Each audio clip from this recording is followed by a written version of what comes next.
ये पकड़िए।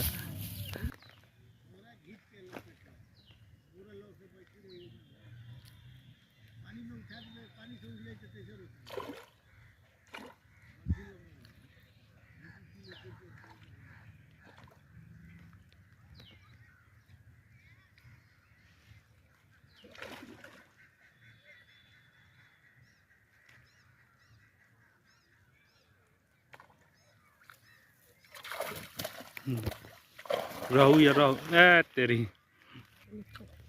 वो ये कुछ हुई न गड़बड़ है। हां ई तरिया तो ऐ सीधा हो जाला का। हां बंसिया ना 100 1 किलो में पकड़ी तो पता चली कि 1 किलो का धरता है सजा टू ना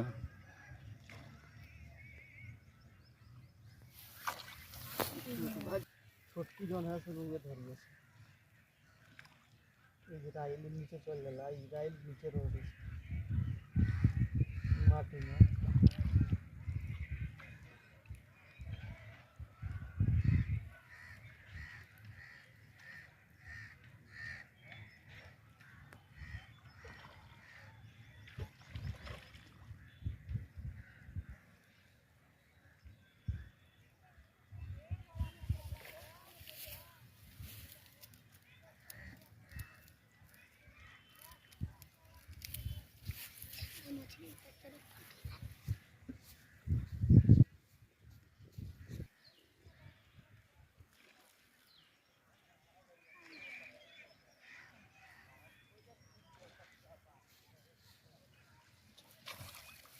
ये पड़ रहू या रहू का गड़ा था गड़ा से फेंक दो है फेंक दो मेहनत ना लगे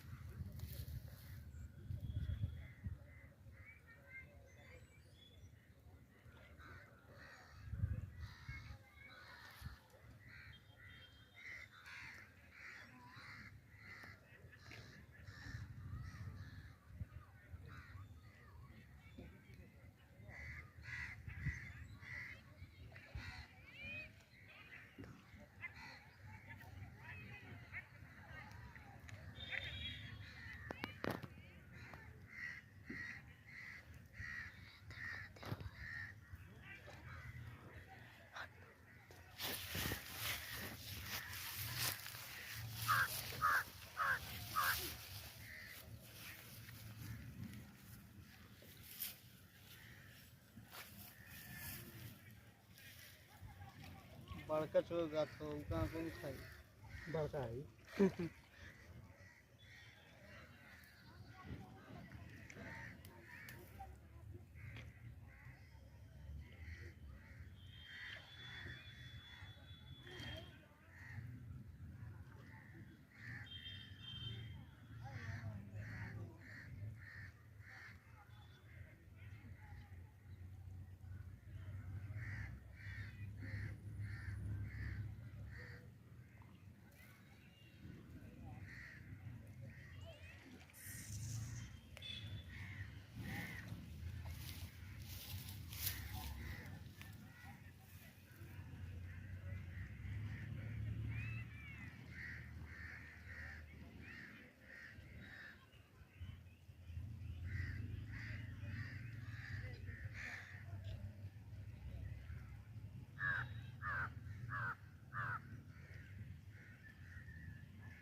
ये बना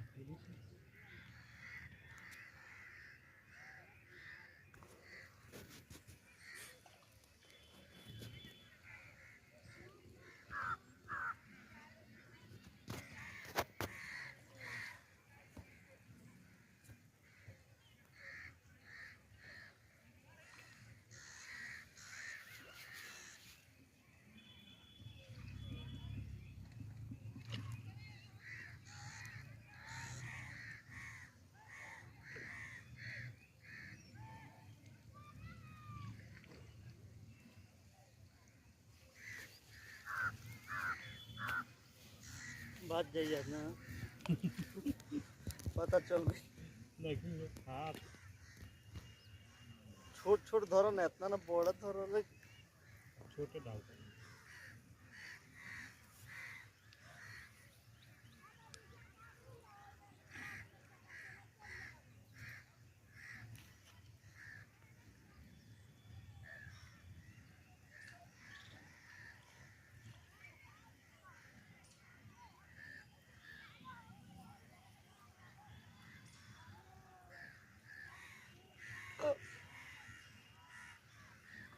सब जगह फेंका गया ना ये हैं बड़ा में उनको नहीं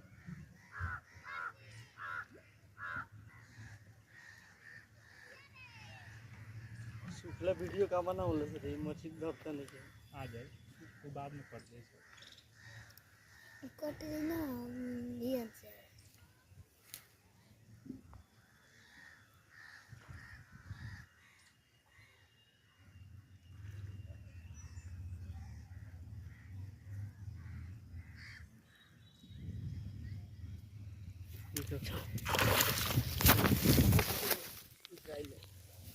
ले लेता वीडियो है पर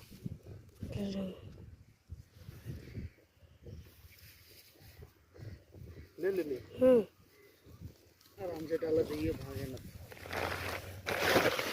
रुक जा फटाफट मोबाइल लिया